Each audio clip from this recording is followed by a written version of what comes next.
आदाब, नमस्ते, सत श्री अकाल दोस्तों। मैं तबरेज़ मंसूरी आपका बहुत बहुत स्वागत करता हूं हमारे इस YouTube चैनल में जिसका नाम है बिंदास बोलो।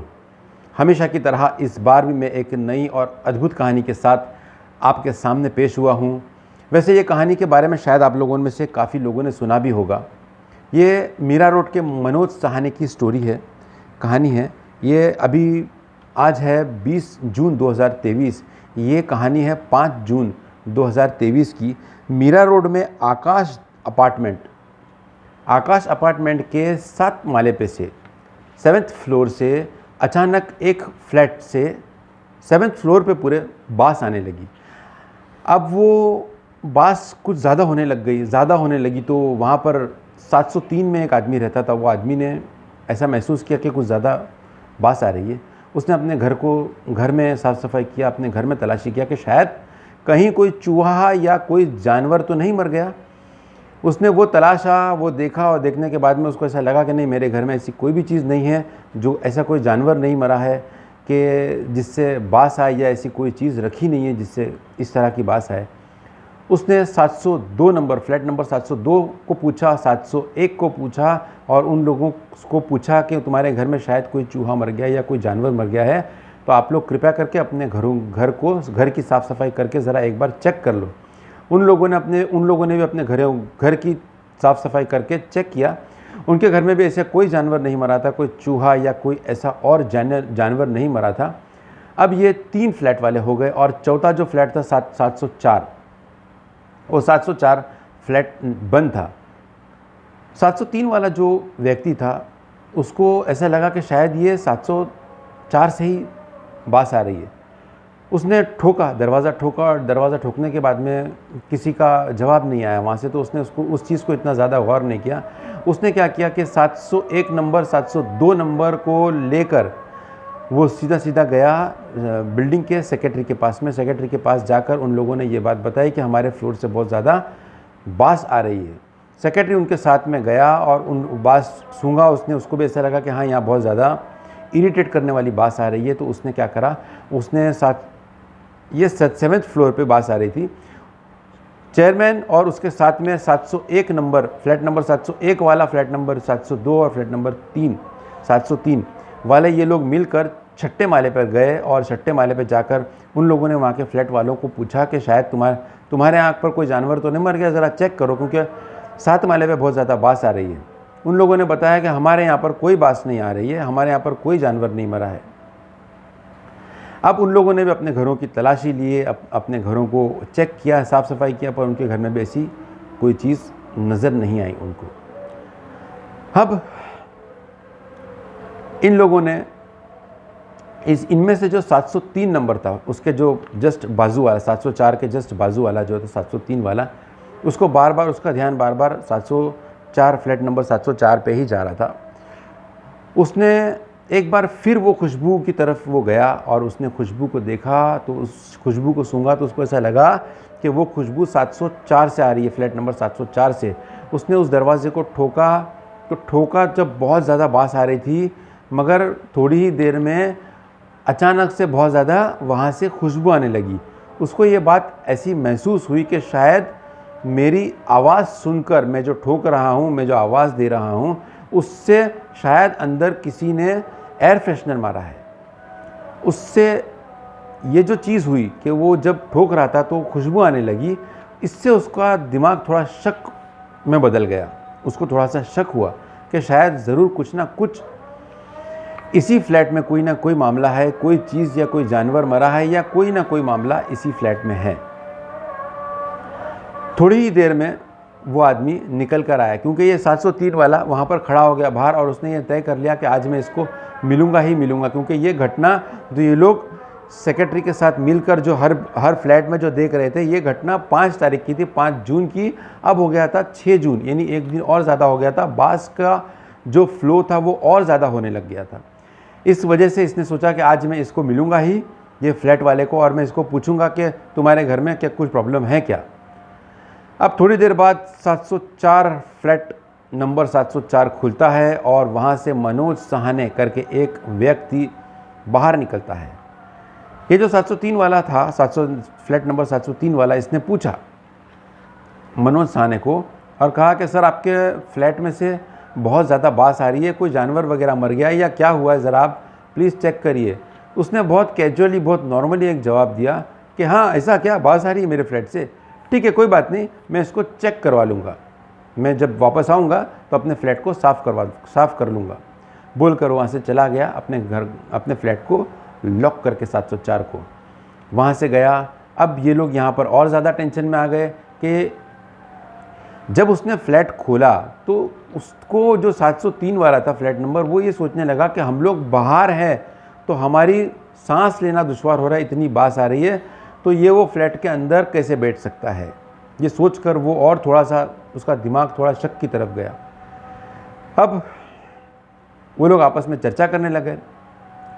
फ्लैट नंबर 701, 702 और 703 और सेक्रेटरी उसी, अभी आज ये जो मामला हुआ, ये मामले से कुछ समय पहले एक श्रद्धा का मैटर हुआ था दिल्ली का, जिसको मारकर फ्रिज में स्टोर किया गया था, मारकर उसके पीस बनाकर, टुकड़े बनाकर उसको फ्रिज में स्टोर किया गया था। वहाँ से भी बहुत ज़्यादा बास आ रही थी।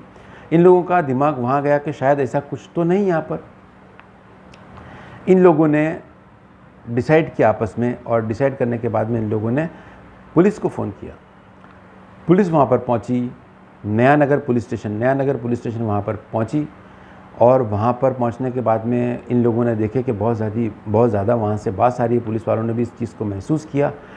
महसूस करने के बाद में वो फ्लैट को खोला गया। 4 लोगों को वहाँ पर, सोसाइटी के जो चेयरमैन हैं या जो भी अधिकारी हैं, उन लोगों को वहाँ पर खड़ा करके वो फ्लैट को खोला गया। खोल के जैसे पुलिस वाले अंदर घुसे और वैसे ही तुरंत पुलिस वाले बाहर आ गए। इतनी ज़्यादा बास थी अंदर कि पुलिस वाले 1 मिनट वहाँ पर अंदर नहीं रुक पाए। फिर पुलिस वालों ने अपने मुंह पर रुमाल लगाकर, मास्क पहनकर ये लोग अंदर गए। अंदर जाकर तलाशी लेने लगे। सबसे पहले हॉल था। दरवाज़ा खुलने के साथ हॉल में कुछ भी इनको नहीं नज़र आया, और हॉल एकदम साफ़ था। और ये लोग बेडरूम में गए। बेडरूम में जाकर देखा तो बेडरूम एकदम साफ़, उसके ऊपर चादर बिछी हुई, बिस्तर के ऊपर एकदम क्लीन, कुछ भी नहीं। बस सिर्फ एक ही चीज़ था वहाँ पर प्रॉब्लम, कि वहाँ पर बास बहुत आ रही थी। बाकी कोई शक की चीज़ कुछ नज़र नहीं आई। फिर इन लोगों ने किचन की तरफ गए। किचन की तरफ गए तो इन लोगों की आंखें फटी रह गई। वहाँ पर इन लोगों को शक के बहुत सारे चीज़ें नज़र आई, जैसे कि वहाँ पर किचन पूरा खून से भरा हुआ था, और वहाँ पर 2 बाल्टी और 1 टब, 2 बाल्टी में गोश्त, ऐसा लग रहा था कि गोश्त है, गोश्त, और उसमें खून पूरा लथपथ। और जो टब था वो टब में भी पूरा गोश्त भरा हुआ। और इनको वहाँ से एक कुकर मिला। जब कुकर को इन लोगों ने खोला तो कुकर में भी पका हुआ गोश्त था, और वहाँ पर एक फ्राई पैन था। फ्राई पैन में भी पके हुए गोश्त इनको नज़र आया कि फ्राई पैन में से अभी कुछ गोश्त पका हुआ है। जस्ट थोड़ा देर पहले ही कोई गोश्त को पकाया गया है। अब पुलिस को समझ में नहीं आ रहा था कि ये क्या मामला है, मगर वहाँ पर किसी का एक पैर मिला, पैर का एक हिस्सा, यानी पंजों के आसपास का पैर का, एड़ी से थोड़ा ऊपर तक का एक हिस्सा मिला उनको, पैर का। जब पुलिस को और जो वहाँ पर जितने सोसाइटी के लोग थे, बिल्डिंग वाले थे, उन सबको यकीन हो गया कि यहाँ पर ये जो गोश्त है, ये जो खून है, ये किसी जानवर का नहीं बल्कि किसी इंसान का है। पुलिस ने, अब वो आदमी वहाँ था नहीं, पुलिस को उसको पकड़ना था। अगर वो इंसान को पता चल जाएगा कि पुलिस यहाँ पर आई है तो वो नेचुरली नीचे से ही भाग जाएगा। वो कहीं गया हुआ था। अब पुलिस ने उसका ट्रैप लगाया और सब चीज़ को एकदम नॉर्मल कर दिया। पूरी सोसाइटी के लोगों को बोला कि अपने अपने घरों में जाओ और नॉर्मली रहो। यानी कि अगर कोई इंसान दूर से देखे, यानी ये मनोज साहनी अगर दूर से देखे तो उसको ऐसा नहीं लगना चाहिए कि यहाँ पर कुछ पुलिस का ट्रैप लगा या ऐसा कुछ मामला हुआ है। उसको ज़रा सा भी ऐसा नहीं लगना चाहिए। इसलिए पुलिस ने एकदम नॉर्मल वातावरण को, माहौल को एकदम नॉर्मल जैसा बना दिया वहाँ पर, और पुलिस उसके ट्रैप के लिए खड़ी रही। 2 ऑफिसर फ्लैट के अंदर रहे, बाकी पूरी टीम जो थी वो फ्लैट के बाहर, यानी बिल्डिंग का जो गेट था, गेट के आसपास इन लोगों ने उसके लिए इंतज़ार कर रहे थे मनोज सहाने के आने का। और जो फ्लैट नंबर 3 है वो उसको जानता था, तो फ्लैट नंबर 3 वाले को लेकर पुलिस वाले वहाँ पर खड़े रहिए कि जैसे ही वो आएगा तुम हमको बता देना कि यही मनोज सहाने हैं। और थोड़ी देर में मनोज सहाने वहाँ से आया और फ्लैट नंबर 3 वाले ने उसकी तरफ उंगली बताया, पुलिस को इशारा किया कि यही है वो मनोज सहाने। पुलिस ने उसको तुरंत के तुरंत गिरफ़्तार किया और गिरफ़्तार करके उसको पुलिस स्टेशन में लेके जाकर पूछा गया कि ये क्या है। तो मनोज सहाने ने बताया कि नहीं, ये जो आप लोग देख रहे हो ये हकीकत नहीं है, हकीकत कुछ और है, मैं आपको इसकी डिटेल्स बताता हूँ। और मनोज सहाने ने पुलिस को बताया, उसने बताया कि वो बोरीवली में एक परचूनर की दुकान में काम करता था, जहाँ पर राशन वगैरह मिलता है, जो छोटी मोटी जो घरेलू चीज़ जो मिलती है, वैसी दुकान में वो काम किया करता था। और उसका एक फ्लैट था बोरीवली में, वो काम भी बोरीवली में करता था। वहाँ पर उसकी मुलाकात एक लड़की से हुई थी और वो लड़की का नाम था सरस्वती। मनोज का और सरस्वती का पहली ही मुलाकात में वो लोग दोनों एक दूसरे की तरफ बहुत ज़्यादा आकर्षित हो गए थे और दोनों ने एक दूसरे का नंबर चेंज किया था। ये बात है 2017 की। अब इन लोगों ने एक दूसरे का नंबर चेंज किया और फिर व्हाट्सएप चैट और फिर फ़ोन कॉल्स दोनों के चालू हो गए। ऐसा करते करते दोनों में बहुत ज़्यादा करीबियाँ हो गई दोनों के। और जो सरस्वती थी, सरस्वती की माँ का और पिताजी का कुछ आपस में झगड़ा होने की वजह से दोनों अलग हो गए थे। तो माँ ने उनकी 5 बेटियां थी, सरस्वती को मिलाकर 5 बेटियों को लेकर बोरीवली में कहीं पर अलग वो रह रही थी। अब बोरीवली में मनोज सहाने की और सरस्वती की मुलाकात हुई। सरस्वती ने अपनी पूरी कहानी बताई कि ऐसा ऐसा, और वो सरस्वती एक अनाथ आश्रम में पल के बड़ी हुई थी। इसने बताया मनोज सहाने को, मनोज सहाने ने भी अपनी कहानी उसको बताया। और दोनों, ये मनोज सहाने भी अकेला था, कोई था नहीं उसका ख़ास।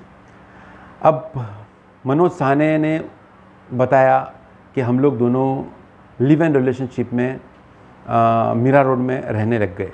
उससे पहले जब ये बोरीवली में था तब उसका एक छोटा सा एक्सीडेंट हुआ था, जिसकी वजह से उसको हॉस्पिटल में खून चढ़ाना पड़ा था। और जो खून चढ़ाया गया, खून चढ़ाने के बाद में इसकी थोड़ी सी तबीयत ख़राब होने लग गई कुछ दिनों के बाद में। तो इसने वापस से अपना टेस्टिंग्स करवाया, तो ब्लड टेस्टिंग करवाया। ब्लड टेस्टिंग में उसको HIV पॉजिटिव आया था मनोज सहाने को। मनोज सहाने ने ये बात पुलिस को बताई। अब कुछ समय बाद जब ये लोग मीरा रोड में रहने आ गए, कुछ समय बाद में ये जो बोरीवली की जो दुकान थी उसकी परचूनर की, जहाँ पर वो काम करता था, और इसने बोरीवली का फ्लैट को 35,000 में किराए पे दिया था। किराए पे 35,000 में देकर उसने मीरा रोड में फ्लैट लिया था।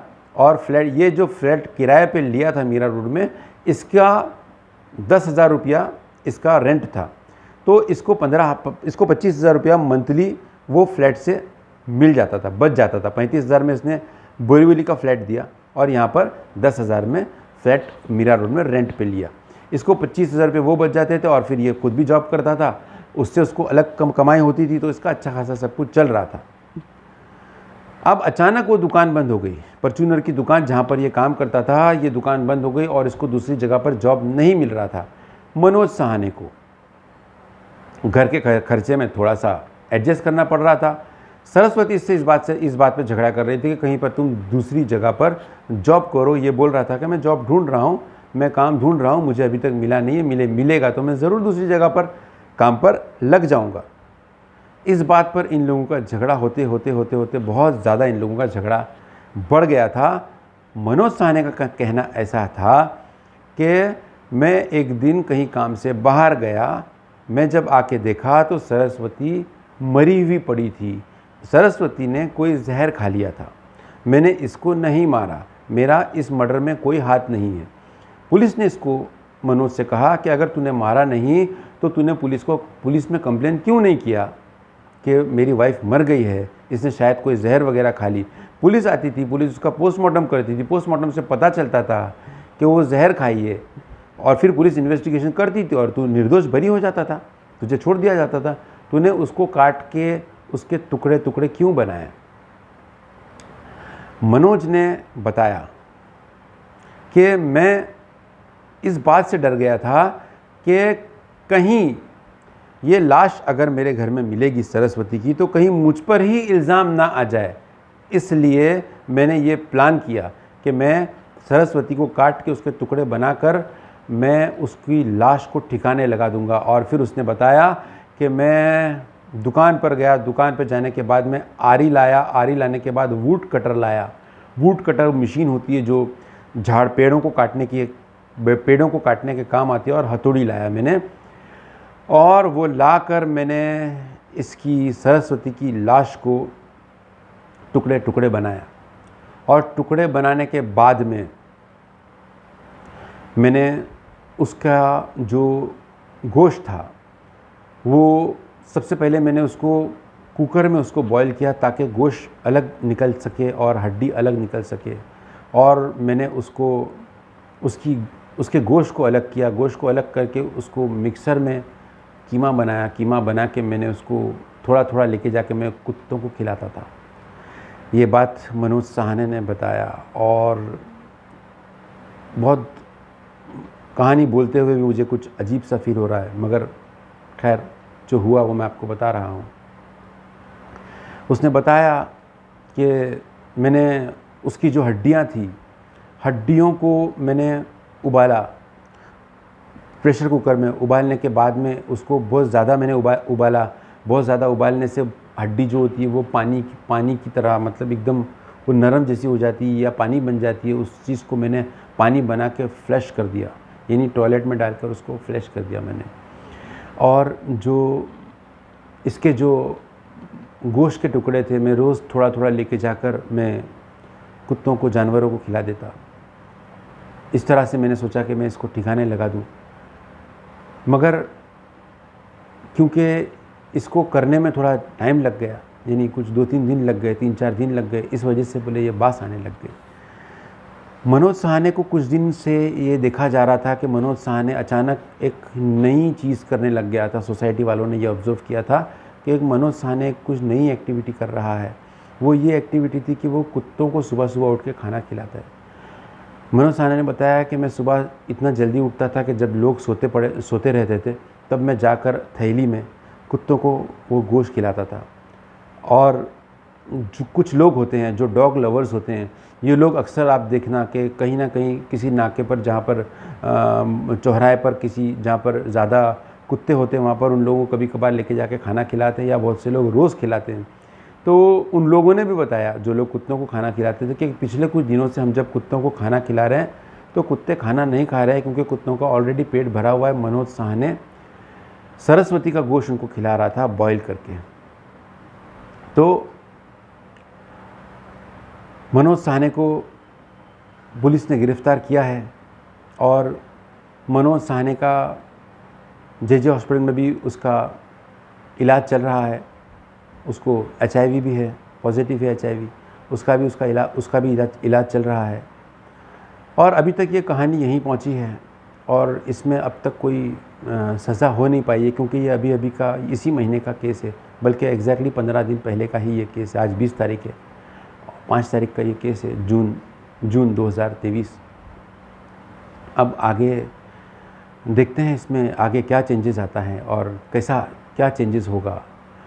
और ये जो मनोज सहाने ने जो किया है, मुझे लगता है ये वैश्याना हरकत है, ये वैश्यों का काम है। ये कोई नॉर्मल इंसान नहीं कर सकता है।